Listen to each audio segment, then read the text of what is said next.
Hello, good morning. Weather update tayo ngayong April 30, 2026, Thursday.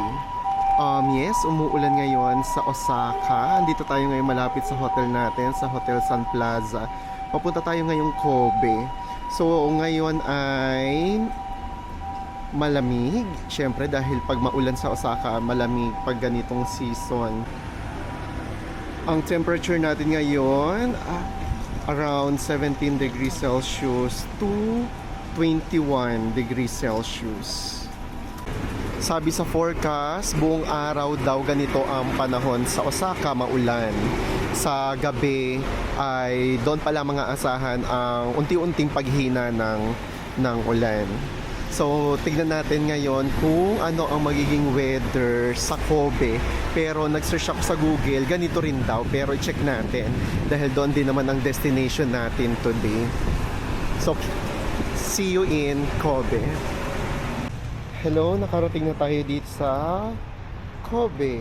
At yes, same din sa Osaka. Umuulan din. Ang temperature here, pwedeng mag-range ng 17 to 21 din.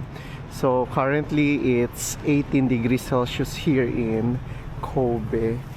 At sabi sa weather forecast, hanggang hapon itong pag-ulan dito sa Kobe.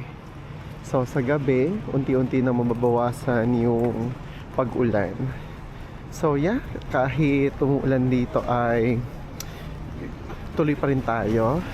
At sabi sa weather pala ay weather forecast ay may chance pa rin ng ulan bukas Friday. So tignan na lang natin, mag-a-update na lang ulit ako bukas kung uulan or hindi na dito sa wala na pa tayo sa Kobe bukas. Balik tayo ng Osaka. So yun lang muna, bye.